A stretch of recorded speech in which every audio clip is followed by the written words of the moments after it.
Hello. Aleksandar, back in Las Vegas. You've been here a couple times now. I mean, is this starting to feel like a comfortable place for you? Yeah, it's my third fight in a row here in the Apex. I am 2-0, and on Saturday gonna be the third one. I wonder, it's a positive and negative, right? Because you haven't had that full arena experience that everybody's getting, but yet you've had a lot of success here. So are you happy that you're back at the Apex, or do you feel you're missing something? No, I actually don't miss anything. You know, for me, a fight is a fight. You know, it's nice to have a crowd, and it's nice to have crowd who are cheering for you. But I don't need anyone to push me to a fight. You know, if a fight is a fight, I can fight in Apex, I can fight in the parking, I can fight somewhere else. A fight is a fight, man. Talk to me about your last 2 years and how you view it, right? Because you haven't had a lot of fights, but yet you're number 3 in the division, so it's been successful for you. So are you happy with the way things have played out, or do you wish you would have more chances to fight?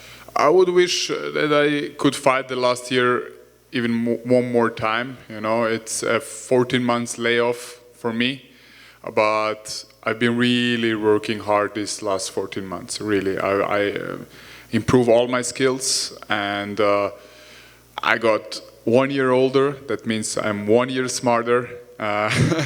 And yeah, can't wait. You know, I'm so excited for the fight. Even believe me or not, I'm enjoying the weight cut because it's like 14 months I didn't fought. So yeah, even that it's funny. How challenging was the rescheduling for you? Did it make it difficult to kind of set your schedule, that sort of thing? I mean, no.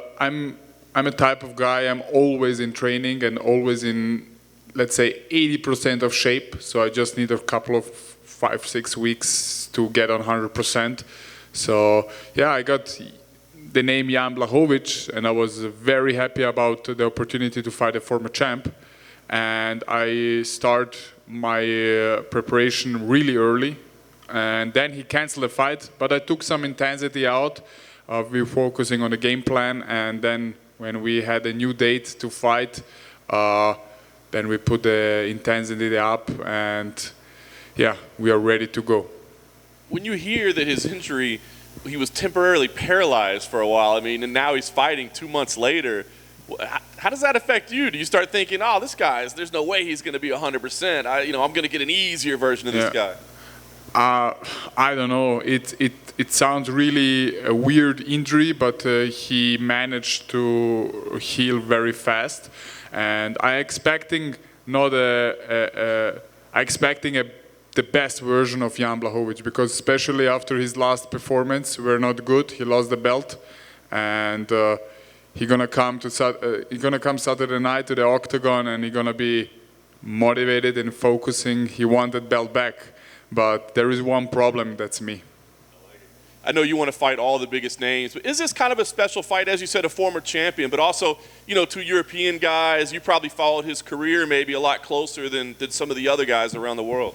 Yeah, I mean, this is the biggest fight of my life, you know, and fighting a former champ and the fourth title contender, the fourth former title contender, the fourth. So I beat him on Saturday, the #1 contender. There is no doubts about that I'm going to fight for a title next.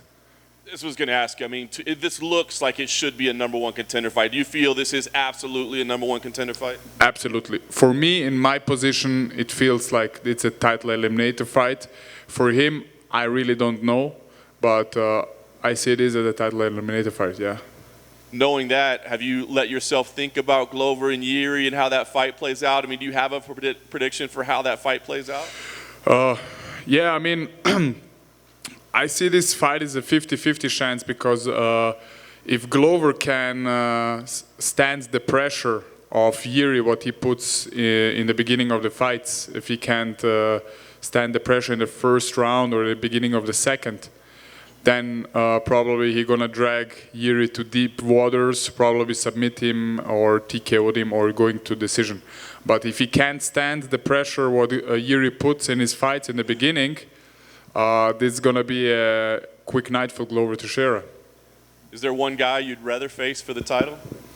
I honestly would love to fight Glover because he is a bigger name. He is a champion. He is in the business for a while, and I think he has not so much time left in his career like Yuri does. And Yuri is still young. He's I think the same age like me, and I think he's gonna be in the top for a while like me. And sooner or later, I'm gonna fight him once or twice or even 3 times. We don't know how the card's gonna play out. Seems pretty inevitable you guys will meet at some point. Yeah. Well, knowing all that's on the line, obviously you can't think too much about that. You got to think about this. How do you see this fight going? I mean, is this something where you can go in and be dominant? Is this something where you're going to have to drag it out over 5 rounds? I mean, what kind of fight are we going to see? I mean, my goal is always to be dominant in every fight, and you could see that in the previous fights. And I know Jan gonna come prepared, but after the first exchange, he gonna feel that I'm a different animal than the last time. I'm ready for everything. I did my homework. I start really early with my conditioning work for 5 rounds, and I believe that after Saturday night, I'm gonna fight the next fights, only 5 rounds fights. And yeah, I'm ready for 5 rounds of pure domination, or I'm ready to knock him out or submit him in the first round. Hey, Aleksandar. You've only been to a decision 4 times in your career, but there's this narrative out there that the fans think that you're a boring fighter. What do you say to that?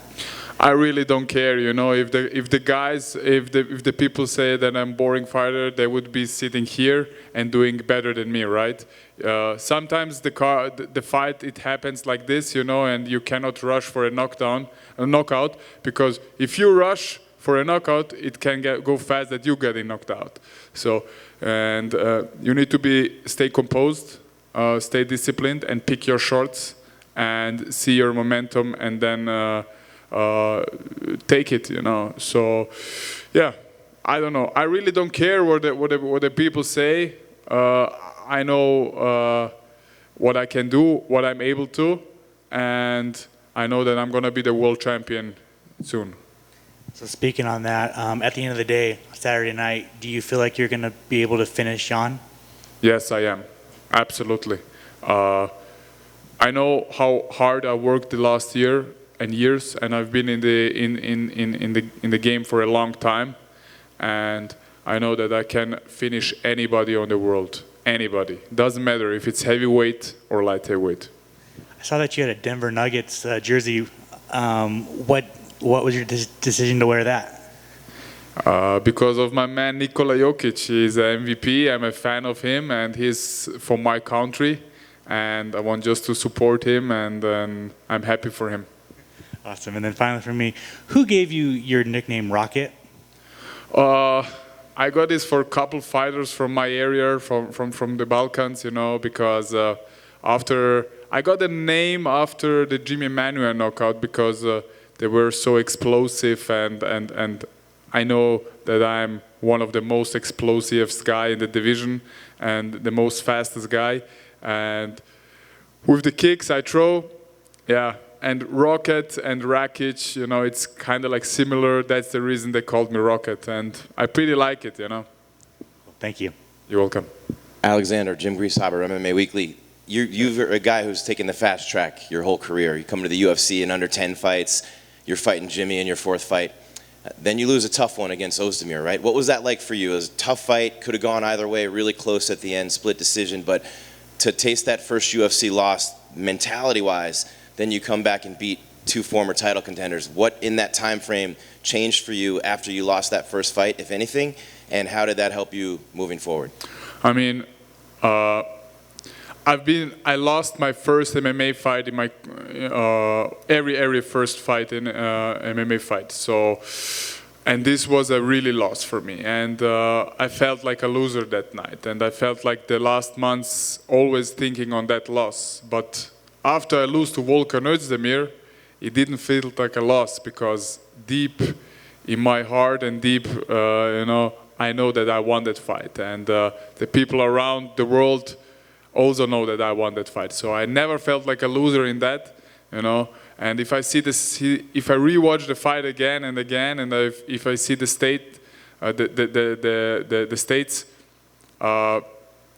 come on, I didn't lose the fight. But anyways, even the UFC gave me after Volkan Özdemir Anthony Smith as an opponent, even a better ranked guy than Volkan and a guy who beat Volkan. So, you know, this makes sense, right? And I beat Anthony easy, and then Santos. So I'm happy about my achievements, but I don't want to look back about my wins. They are pretty nice, but in front of me is a dangerous guy, Jan Blachowicz. I'm going to put him away on Saturday, and then I'm going to fight for the title. And I'm going to stay in the top for a while, and I'm going to be the champion for a while. All right, last thing for me. Did you play soccer as a kid or football as an American football? No, I played soccer as a kid. That makes sense. You got kicked off for being too aggressive. I was wondering if that was American football, it'd be kind of... No, American football in Austria is not so big. Let's be honest, like here in the States. But I played soccer, and I was a guy who plays in the defense. Yeah, I was a little bit too aggressive to the strikers, so they kicked me out. And then I go straight to the kickboxing. You found the right place. Absolutely. Thank you. You're welcome.